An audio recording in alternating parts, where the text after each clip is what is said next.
I spoke a word, you were singing over me. You have been so, so good to me. Before I took a breath, you breathed your life in me. And you have been so, so kind to me. Oh, the overwhelming, never-ending, reckless love of God. Oh, it chases me down, fights till I'm found, leaves the 99. I couldn't earn it, and I don't deserve it. Still, you give yourself away. Oh, the overwhelming, never-ending, reckless love of God. Yeah.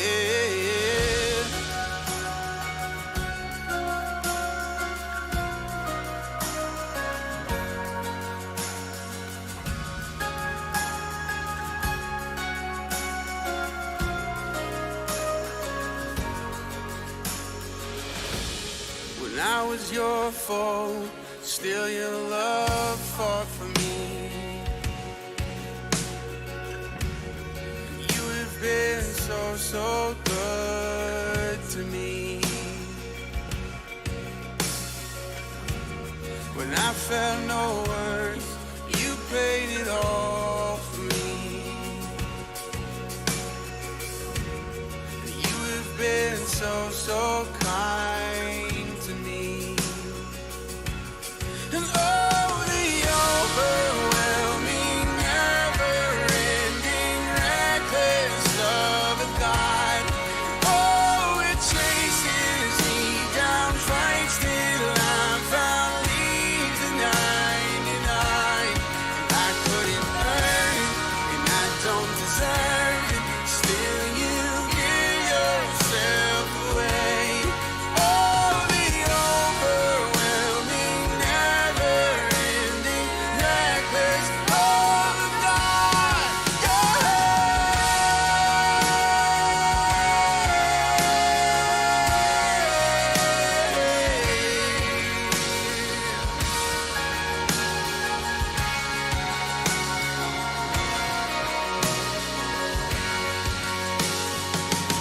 There's no shadow you won't light up, mountain you won't climb up, coming after me. There's no wall you won't kick down, lie you won't tear down, coming after me. There's no shadow you won't light up, mountain you won't climb up, coming after me. There's no wall you won't kick down, lie you won't tear down, coming after me.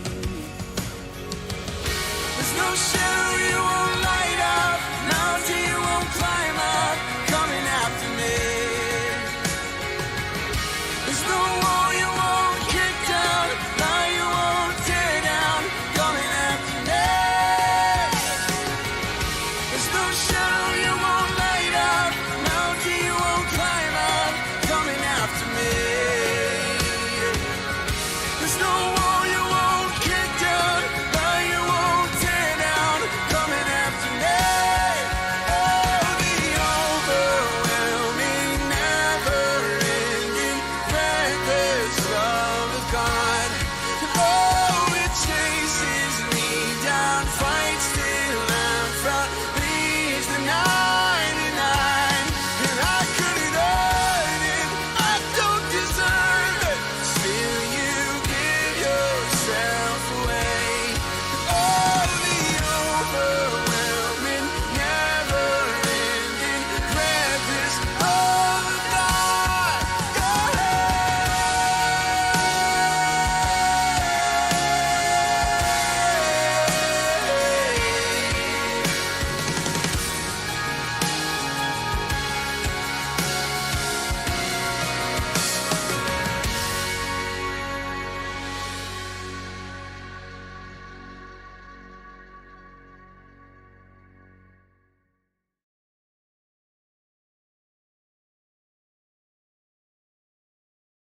All right. Hey, good morning, everybody. Good morning, everybody. It is Tuesday morning, July the 18th, 2022, 2023. And I just went a year backward a bit. And actually, happy anniversary today to my son, Antonio, and his wife, Emma. It is their second wedding anniversary, and so happy anniversary to them. Let me say hello to everybody. Good morning to Jeannie and to Joshua and to Jerry and Janet, Dayspring and Rachel. Good morning to Eileen, and good morning, afternoon to my sister Maria. I love you, sis. Good morning to Kelly and Melody Woods, and to Kelly Kenfield and Barbara Callahan, to Ron and Amy, to Elizabeth and Jesse, to the Eddies, to Lauren and Mike and David and Levi and Valor and Haven and Everett. Good morning to Pat and Lori. Let's see here. And to Pastor and Sister Martinez, Misty, and to Sonia and Margarita, Sonia Takach, good morning. And let me take a glance over here. And here, sorry. And all right, well, I think for now, that's everyone. We are going to look at least portion, bless you. We're going to look at portions of all 5 Psalms today.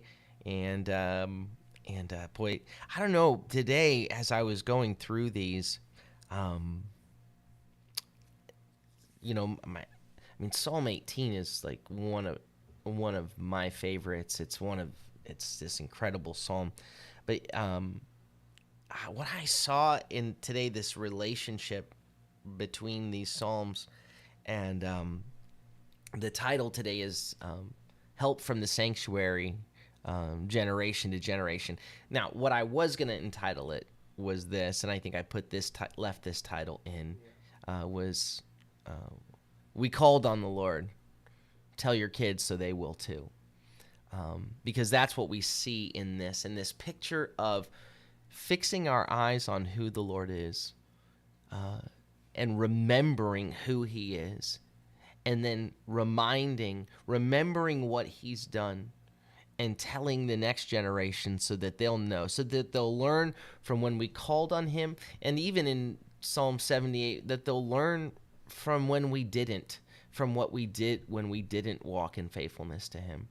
We're going to open with Psalm 48, and there it really is this.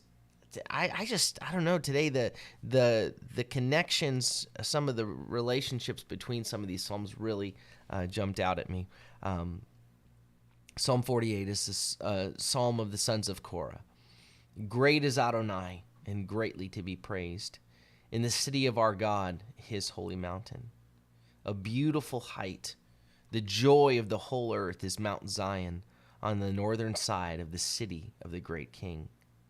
God in her palaces is known as a stronghold. So right at the beginning, you have this picture of what Zion is intended to be, right? Zion is intended to be this signpost. So here in the center of the, here in the center of the earth, as it were, is the joy of the earth. Is here, great is the Lord, greatly to be praised. Here in his city, on his holy mountain. And what makes any of this great is him. God in her palaces is known as her stronghold. And so there's this imagery that we're going to get of Zion, of Jerusalem, of the city of God, that we're called to kind of walk around and take it in. And again, it's beyond something that's simply a physical description of a city. The beauty of this city, the strength of the city, the might of the city is the Lord in her midst, right? And so this imagery, even of when we look through Scripture and see that we are a temple, we are the building, right? We are a temple of living stones, and that God in the midst of his temple, in the midst of those that are called to be a signpost to his name, is what makes us strong, and what makes our beauty shine forth is him in us. And it says here, speaking of the city of our God, with God is her stronghold. Verse 4, it says, because look, behold, the kings assembled, right? The kings gathered. They advanced in unity. They advanced together. They saw. And this is emphatic. Verse 6 is they, like, they saw. And thus they were astounded. The language here for astounded is they kind of looked at each other in like astonishment. We kind of gave each other like, oh, now they saw that the Lord, when they came against in unity, come against the city of God, they saw that he is her stronghold. Look, the kings assembled, they advanced together, they saw, and they were astounded, and they fled in terror. Trembling seized them there, pain like a woman in labor, right? So they were unable to do anything. They were absolutely shaken. With an east wind you broke the ships of Tarshish. As we have heard, so we have seen. In the city of Adonai Tzevaot, in the city of our God, God will establish her forever.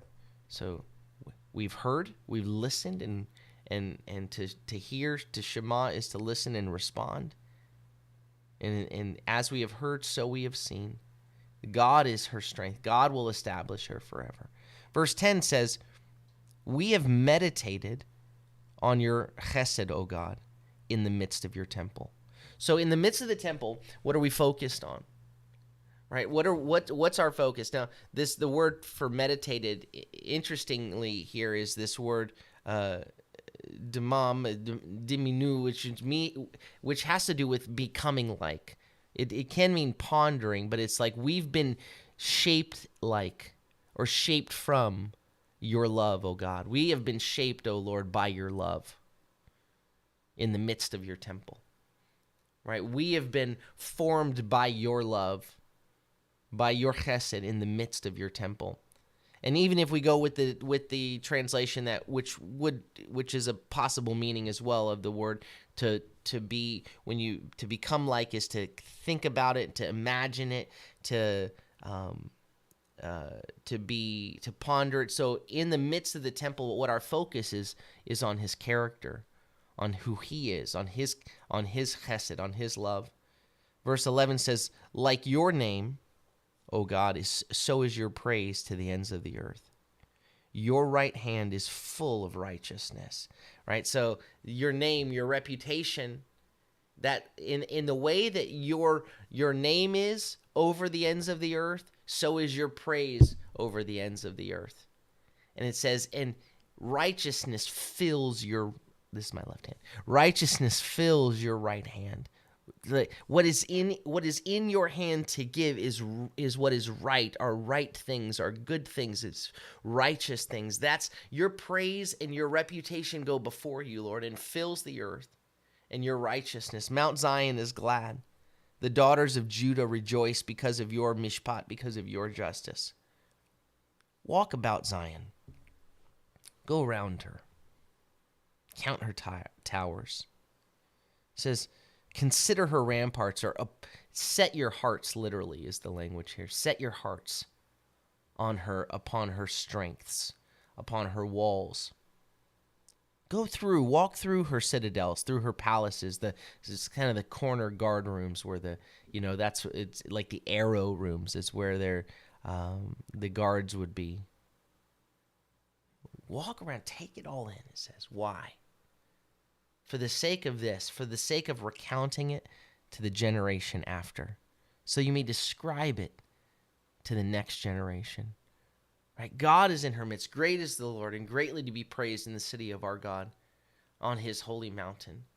There's nothing like this in the whole earth because of him in her midst. And so that when the kings come against him, all in unity, they flee. Right? So the strength, and in the midst of this, consider his name and his praise, and consider his character. That's what holds us together. And tell the next generation. Tell your children after you. Right? So that they'll know who he is. So that they'll know that he is your stronghold. Verse 15 says, for this God is our God, not just now, but forever and ever. He will guide us It says he will guide us until death is what it says in the Hebrew. He will guide us to the end, or he will guide us until death. Now, so here it tells us to tell the next generation. In Psalm 78, Psalm 78 is lengthy, and we're not going to read the entirety of Psalm 78. We're going to look at the first 8 verses. It's a contemplative song of Asaph. And the entirety of the psalm tells this story, the heartbreaking story of the determination of humanity to perpetually ignore the good gifts of God, to only look to him, to only call upon him when the way becomes difficult, when things become hard or violent. And so this is one generation speaking to another, saying, like, don't repeat the mistakes of the past. Learn from that. He says, listen, my people, to my teaching. Turn your ears to the words of my mouth. I will open my mouth with a parable, or it's a riddle. The word means to be like. I'm going to open my mouth with something with an analogy, and I will utter perplexing sayings from old. Or I'm gonna talk about the hard questions. He says, I'm gonna talk about the difficult language, the things that you got to look at. It requires an interpretation. It's kind of I want to look at the past and talk about the difficulties, the things that from of old, which we have heard and known, and our fathers have told us. Right? And the riddle when you go through Psalm 78 is, how can God be so continually gracious when we are so continually rebellious and defiant? And how can we be so continuously rebellious and defiant and bitterly defiant when he is so continually gracious? Verse 4, it says, we will not hide these stories from our children, telling the next generation, to the generation following. So it's the exact same language. Telling to the generation after the praises of Adonai and his strength and the wonders he has done. Because he established a testimony in Jacob and ordained Torah in Israel, which he commanded our fathers to teach their children, so that the generation following, the next generation, might know, even the children yet to be born. They will arise and tell their children. Then they will put their trust in God, not forgetting the works of God, but keeping his mitzvot. Verse 8, so they will not be like their fathers, a stubborn and rebellious generation, a generation that did not prepare its heart, whose spirit was not loyal to God. So that language here, who did not establish its heart, who did not prepare its heart. We saw that same wording in Psalm 48 here, when it tells us to set your heart. It tells us to set your heart on, where is it? Consider her ramparts, talking about the place of where God is, the city of God, but consider her strength. So that, I want to just go back real quick to Psalm 48:14, when it says, consider her ramparts. The word ramparts there is chayil, right? Which has to do with valor, strength, might, wealth even. And so when it says consider here, the word is set, appoint, establish your hearts upon her strength, upon her valor. What is the valor? What is the strength of the city of our God? What makes it where the kings are running, the kings that come all together in unity? What makes them flee in the other way, right? It's God in her midst. God is her stronghold. The walls aren't her strength. Walk around it, describe it. Set your heart on her strength so that you can describe it, so that you can recount it to the generation following. Remember where the strength of God's city is. And so here, back in now to Psalm 78 again, the generation before us, it says, did not establish, did not set its hearts upon the Lord, whose spirit was not faithful, loyal to God. And so there is this remembering, recalling all that he has done, recalling that I called on the Lord and he answered me. Psalm 138 is a psalm of David. He says, Odcha, I will make you known. It opens, I praise you. It says, I make you known. I acknowledge you with my whole heart. In the presence of the mighty, I will sing praises to you. Verse 2, I bow down toward your holy temple and praise your name for your love and your faithfulness. For you magnified above all your name and your word. Lord, I'm going to bow before you. And even as I'm bowing toward your holy temple, the whole idea there has nothing to do with bowing to the temple. It's because God is in her midst. God is the stronghold there. It's you, Lord. It's your love. It's your faithfulness. It's you that's magnified, that's exalted above all. It's your name. It's what you have spoken. It's what you're saying, everything that you have said. Here, when it says your word at the end, it's the impact of your word, is your promises. Your name and your promises are overall. I'm gonna bow before you, Lord. Verse 3. Biyom, in a day, or whenever I called, is more, rather than on the day, it's basically whenever I called, you answered me. You made me bold with strength in my soul. Now, the word used to make me bold here is the word rahav, which can often be actually translated as, it's a word that means exalted. And so sometimes it's translated in a negative way, meaning like Rahab. When Egypt is called Rahab, exalted one who's exalted themselves. It can be translated sometimes as pride because it has to do with exaltation. But the issue is that when it's self-exaltation, it's wrong, right? Because we're not to exalt ourselves. But here it says, when I called, I called and you answered me and you exalted me. You lifted me up is the idea, which brought strength to my soul, power in my soul, with strength in my soul. It says, you made me bolder. You exalted me, strengthening my soul, strengthening my inner being. Verse 4, all the kings of the earth will praise you, Adonai. They will, the word praise again, just like the opening, I'm going to acknowledge you. I'm going to make you known, Orcha. And all the kings of the earth will make you known, will acknowledge you. When they hear your mouth speak, when they hear the declarations of the promises of your mouth. So they will sing of the ways of Adonai, for great is the glory of Adonai. He says, I'm making you known, I'm revealing you, disclosing you before the mighty ones as I make music. Because the kings, the mighty ones, they will be acknowledging your ways as well. And they'll sing of your ways. They will sing of your ways. They'll make you known. For though Adonai is exalted, yet he looks upon the lowly, but the haughty he knows from afar.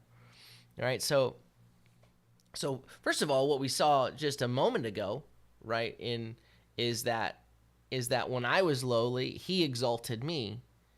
He exalted me, and even though he is exalted, it's not like, in our mind's eye, if I'm up here, if I'm exalted, then I'm going to see people that are closer to my height, right? But it says, even though the Lord is exalted, the ones that have exalted themselves, he sees them from a distance, and he looks closely upon those who are lowly, those who are far below, right? So it's this this inverse, almost an irony, that the Lord, we would think that exalting ourselves I could get up closer to him, but no, what he sees us in our humility and our brokenness, right? James chapter 4 says, God opposes the proud, but gives grace to the humble, right? So he opposes the proud, but he's close to the broken in spirit. Verse 7, though I walk amid trouble or in distress, you make me live, you revive me. You stretch out, you send forth, you dispatch your hand. The word stretch is shalach. It's the same in the New Covenant scriptures. The word apostle, sent out ones, is the same idea. You send forth, you dispatch your hand. against the wrath of my enemies, and your right hand delivers me. Your right hand, Yeshua, it saves me. Right? It's victorious in rescuing me. Verse 8, Adonai will fulfill his purpose for me. Your chesed, Adonai, endures forever. Do not abandon the work of your hands. So here, he's holding on to the hope of God. Every time when I call on the Lord, he answers me, and he holds to that. God will accomplish his purpose for me. His chesed, his love endures forever. And just this call, don't let go. Don't loosen. The word don't abandon has to do with don't make slack. Don't let go of the work of your hands. I'm yours, Lord. Hold me close to your hands. And so he begins it and he ends it with praise and worship and trust. And you see, even between when we looked at Psalm 130, Psalm 48, you see here where the focus is, in Psalm 138, I bow toward your holy temple, 138 too, and praise your name because your love, your faithfulness, for you, Lord, magnified above all, and your word. And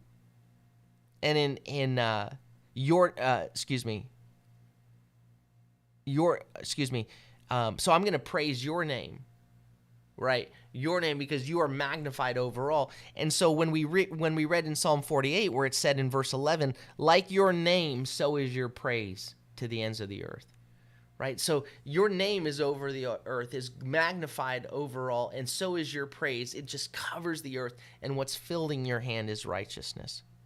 In Psalm 138, it says, we just read, all the kings of the earth will praise you, and they'll sing of the ways of Adonai, for great is the glory of the Lord.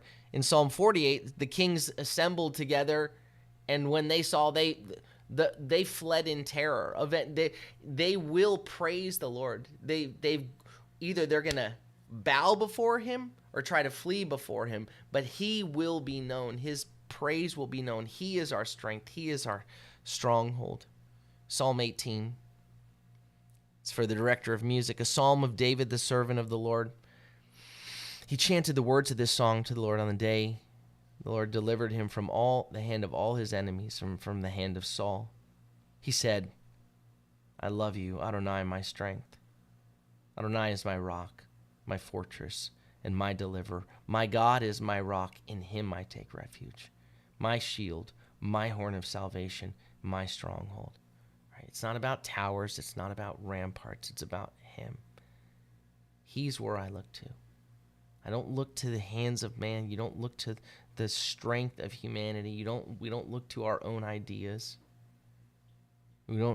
Some trust in horses, some trust in chariots, but we trust in the name of the Lord. He says, I called upon Adonai, worthy of praise, and I was rescued from my enemies. And he goes on, it was bad. He says, cords of death entangled me.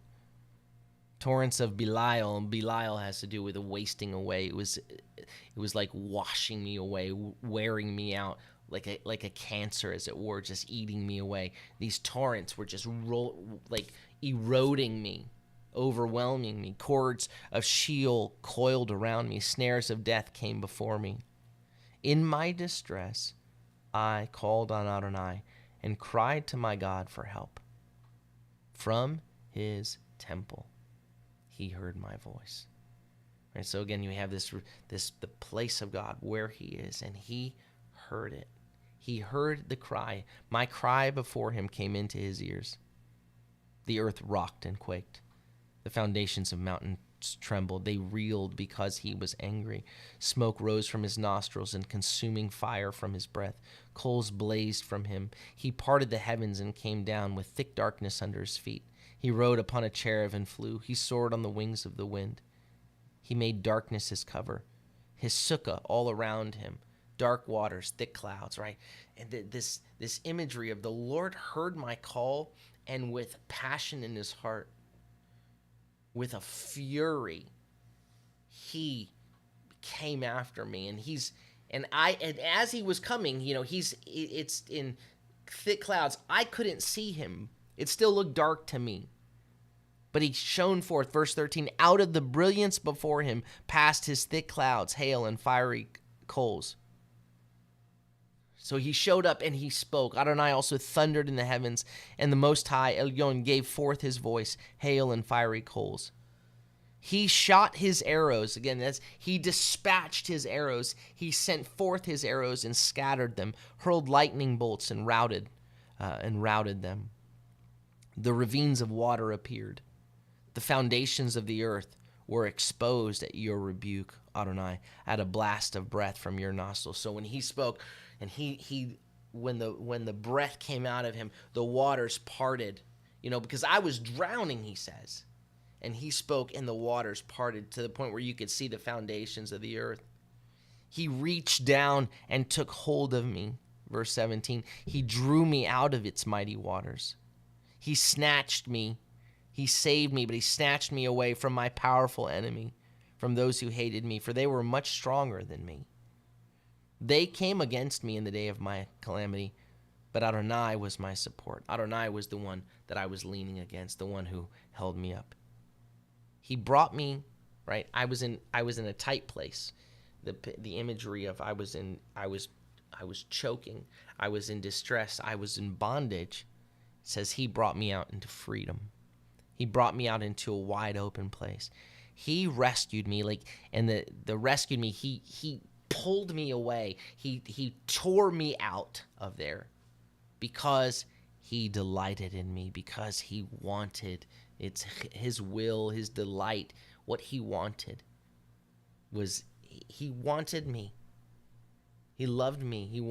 Adonai rewarded me for my righteousness. For the cleanness of my hands, he repaid me. For I kept the ways of Adonai and did not turn wickedly from my God. For all his judgments are before me. I don't put his rulings away from me. I also had integrity with him and kept myself from my sin. So Adonai rewarded me for my righteousness, for the cleanness of my hands in his eyes. With the loyal you deal loyally. With the blameless you are blameless. With the pure you are pure. With the crooked you are shrewd. For you save the lowly people. You rescue, again, it's the word Yeshua. You deliver the lowly, the humble, the afflicted. But haughty eyes you humble, for you light up my lamp. Adonai, my God, shines in my darkness. For with you I can rush on a troop. With my God I scale a wall. As for God, his way is perfect. The word of Adonai is pure. His spoken, this idea of his word, the pure, it has to do with it dissolves, it melts, it liquefies. His spoken word purifies, it melts. He's a shield to all who take refuge in him. For who is God except Adonai? And who is a rock except our God? God girds me with strength and makes my way straight. He makes my feet like those of deer and makes me stand on the heights. He trains my hands for battle so my arms can bend a bronze bow.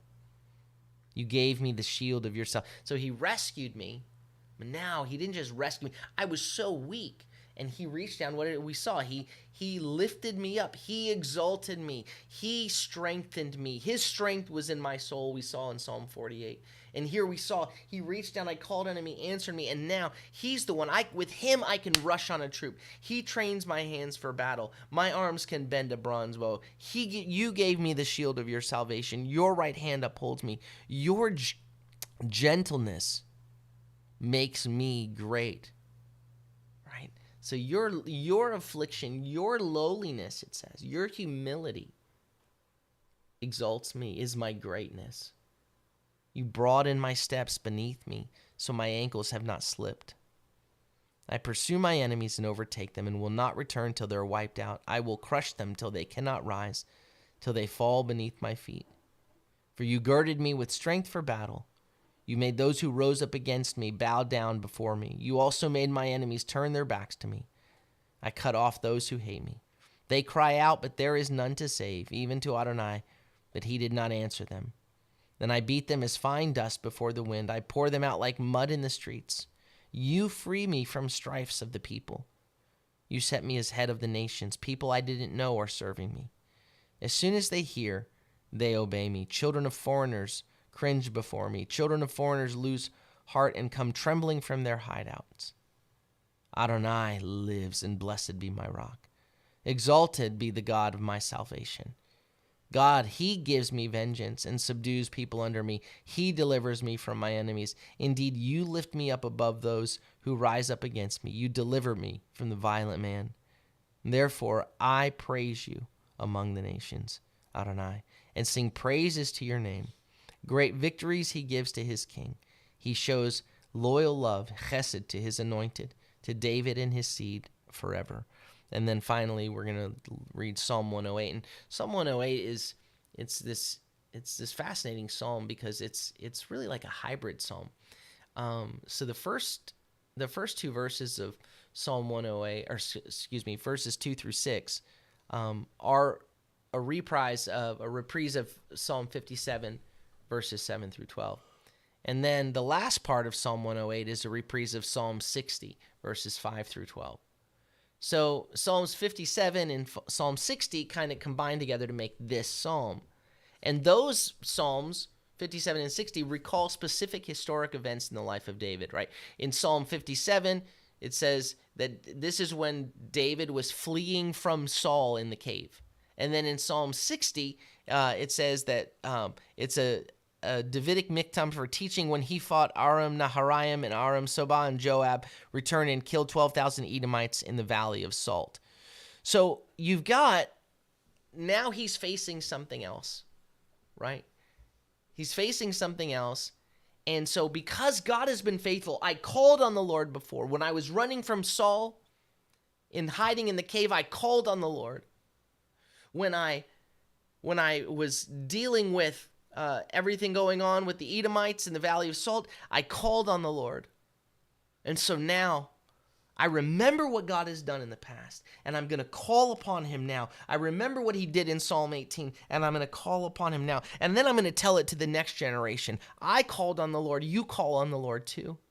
He says, verse 2, he says, and again, he originally prayed this when he was hiding in the cave from Saul. My heart is steadfast, O God. I will sing praises with all my soul. And he could the my heart is steadfast can actually be either a prayer like steady my heart, Lord, make my heart steadfast, or it can be a declaration, my heart is steady. He in the midst of the cave, he says, awaken harp and lyre. I will awaken the dawn, right? Which means it's dark. It's darkest before the dawn, but in the darkness, he's going to praise the Lord. He's going to sing. He's going to awaken the dawn. I will give thanks to you, Adonai, among the peoples. I will sing praises to you among the nations. Right? Again, that we've seen this theme. I will acknowledge you. Give thanks. I will acknowledge you. I'll make you known. I will sing praises to you among the nations, for your love is higher than the heavens. Your faithfulness reaches to the clouds. Be exalted, O God, above the heavens. Let your glory be over all the earth. Let your loved ones be delivered. Save with your right hand. Answer me. And then in Psalm 60, it says, answer us. And then Psalm 108, 8, it says, God has spoken in his sanctuary. So I called and he answered. He says, I will triumph. I will parcel out Shechem and measure out the valley of Sukkot. Gilead is mine, Manasseh is mine, and also Ephraim is a helmet for my head. Judah is my scepter. Moab is my washbowl. I throw my shoe on Edom. I shout in triumph over Philistia. Right? So he says, he continues, who will bring me into the fortified city?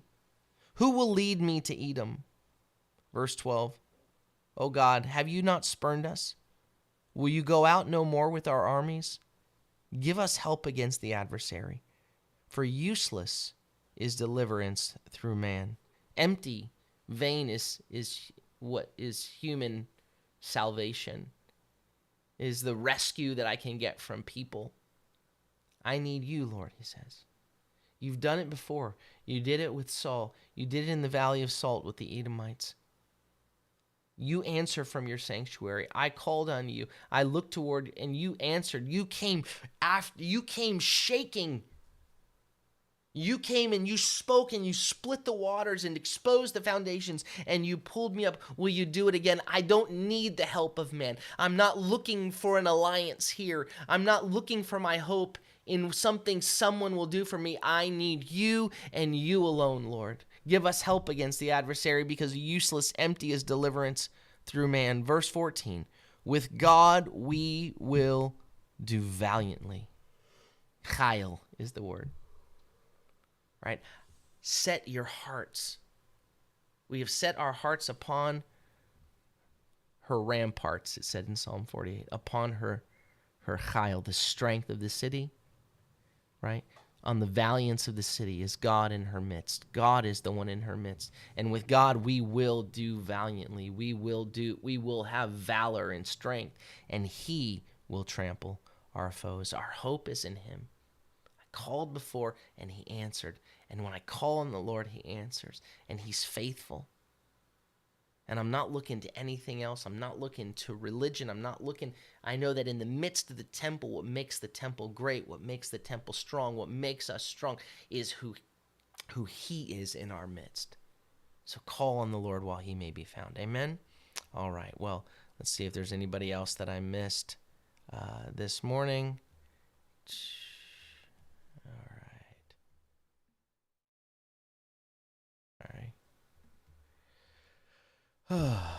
All right, and okay, good morning. Oh, I see Rachel has joined us. Good morning to Rachel. And I think actually it looks like that's it. So may the Lord bless you and keep you. May the Lord make his face to shine upon you and be gracious unto you. May the Lord lift up his countenance upon you and give you peace. Shalom, shalom. Have a beautiful day.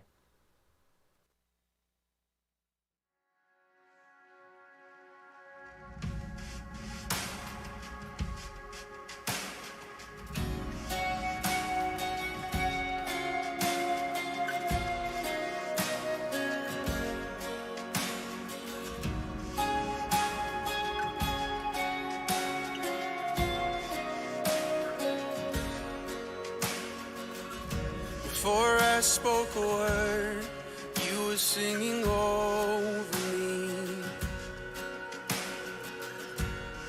You have been so, so good to me. Before I took a breath, you breathed your life in me. You have been so, so kind to me.